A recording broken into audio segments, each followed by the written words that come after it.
14 फरवरी की रात सीमा के पास तैनात भारतीय सैनिकों को रडार स्क्रीन पर एक हल्की सी हलचल दिखाई दी। पहले तो लगा शायद कोई तकनीकी गड़बड़ी है, लेकिन कुछ ही सेकंड में वो हलचल तेजी से आगे बढ़ने लगी। ना कोई फाइटर जेट, ना कोई हेलीकॉप्टर, बस छोटे छोटे मुश्किल से दिखाई देने वाले संकेत जो भारतीय सीमा की ओर बढ़ रहे थे। उसी रात जम्मू के कुछ इलाकों में लोगों ने आसमान में भनभनाहट की आवाज सुनी। किसी ने सोचा शायद कोई ड्रोन शादी की शूटिंग कर रहा होगा, लेकिन अगले ही पल एक जोरदार धमाका हुआ। 26 जून 2021 जम्मू एयरफोर्स स्टेशन के अंदर 2 धमाके हुए। ये कोई आम घटना नहीं थी, ये भारत की सैन्य प्रतिष्ठान पर पहला ड्रोन हमला था। और यहीं से शुरू होती है हमारी आज की कहानी, पाकिस्तान की असफल ड्रोन साजिश, जिसने न सिर्फ भारत की सुरक्षा व्यवस्था को चुनौती दी, बल्कि दक्षिण एशिया की जियोपॉलिटिक्स को भी बदल दिया। दुनिया में युद्ध का स्वरूप तेजी से बदल रहा है। पहले युद्ध टैंकों और मिसाइलों से लड़े जाते थे, फिर साइबर अटैक आए, और अब ड्रोन। 2019 में सऊदी अरब की तेल कंपनियों पर हुए ड्रोन हमलों ने पूरी दुनिया को दिखा दिया कि छोटे से ड्रोन भी बड़े देशों की सुरक्षा को चुनौती दे सकते हैं। इसी पृष्ठभूमि में भारत और पाकिस्तान के बीच दशकों से चला आ रहा तनाव एक नए मोड़ पर पहुंच गया। 1947 से लेकर 1965, 1971 और 1999 के कारगिल संघर्ष तक दोनों देशों के बीच कई बार युद्ध और सीमित संघर्ष हुए। सीमा पार से घुसपैठ, आतंकी हमले और नियंत्रण रेखा पर गोलाबारी लंबे समय से चिंता का विषय रहे हैं। लेकिन 2020 के बाद एक नया पैटर्न सामने आने लगा, ड्रोन के जरिए हथियार, नकदी और नशीले पदार्थ गिराना।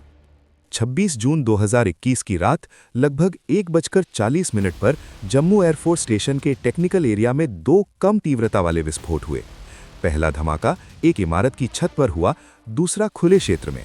सौभाग्य से कोई बड़ी जनहानि नहीं हुई, लेकिन 2 कर्मियों को हल्की चोटें आईं। बाद में जांच में ये सामने आया कि इन विस्फोटों के लिए छोटे ड्रोन का इस्तेमाल किया गया था।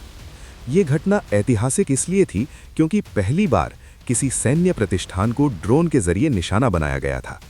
जांच एजेंसियों, जिनमें राष्ट्रीय जांच एजेंसी भी शामिल थी, ने विस्तृत जांच शुरू की।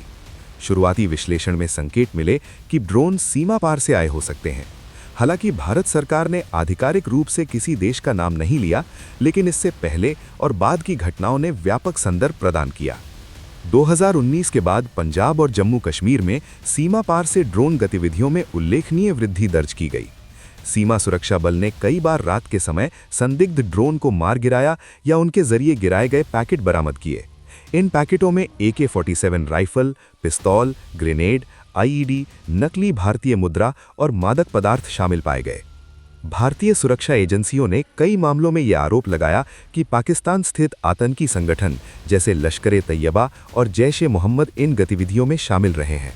भारत लंबे समय से ये भी आरोप लगाता रहा है कि पाकिस्तान की खुफिया एजेंसी इंटर सर्विसेज इंटेलिजेंस इन संगठनों को समर्थन देती है। पाकिस्तान ने इन आरोपों को बार बार खारिज किया है। ड्रोन के इस्तेमाल की रणनीति को समझना जरूरी है। छोटे कमर्शियल ड्रोन अपेक्षाकृत सस्ते होते हैं, आसानी से संशोधित किए जा सकते हैं और कम ऊंचाई पर उड़ते हुए पारंपरिक रडार से बच सकते हैं।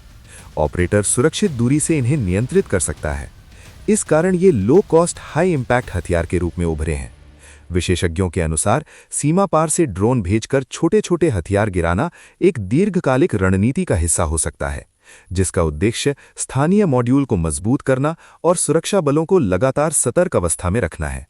ये प्रत्यक्ष युद्ध नहीं, बल्कि एक प्रकार का प्रॉक्सी संघर्ष माना जाता है, जहां प्रत्यक्ष सैन्य टकराव से बचते हुए अप्रत्यक्ष तरीकों का इस्तेमाल किया जाता है। जम्मू एयरफोर्स स्टेशन की घटना के बाद भारत ने कई स्तरों पर कदम उठाए। संवेदनशील सैन्य ठिकानों पर एंटी ड्रोन सिस्टम तैनात किए गए, रडार कवरेज बढ़ाया गया और इलेक्ट्रॉनिक जैमिंग तकनीक को मजबूत किया गया। सीमा सुरक्षा बल और अन्य एजेंसियों को उन्नत उपकरण उपलब्ध कराए गए। भारत ने स्वदेशी तकनीक के विकास पर भी जोर दिया। रक्षा अनुसंधान और विकास संगठन ने एंटी ड्रोन सिस्टम विकसित किए, जो ड्रोन की पहचान कर उन्हें जैम करने या निष्क्रिय करने में सक्षम है। इन प्रणालियों में सॉफ्ट किल और हार्ड किल दोनों प्रकार की क्षमताएं शामिल हैं, यानी ड्रोन को सिग्नल के जरिए नियंत्रण से बाहर करना या आवश्यकता पड़ने पर उसे भौतिक रूप से नष्ट करना। कूटनीतिक स्तर पर भी ये मुद्दा महत्वपूर्ण बन गया। भारत ने अंतर्राष्ट्रीय मंचों पर ड्रोन तकनीक के दुरुपयोग पर चिंता व्यक्त की। वैश्विक स्तर पर भी ये चिंता बढ़ रही है कि सस्ती और सुलभ तकनीक का इस्तेमाल गैर राज्य तत्व सैन्य या नागरिक ठिकानों पर कर सकते हैं।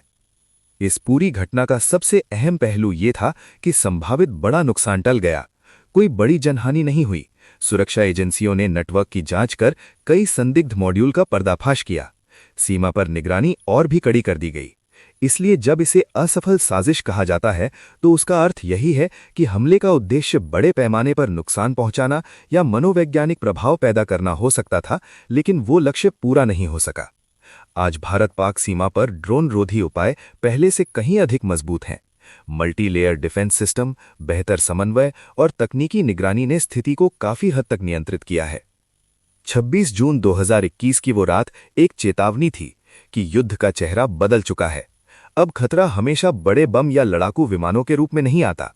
कभी कभी वो एक छोटी सी भनभनाहट बनकर आता है, जिसे नजरअंदाज करना आसान है, लेकिन जिसका असर दूरगामी हो सकता है।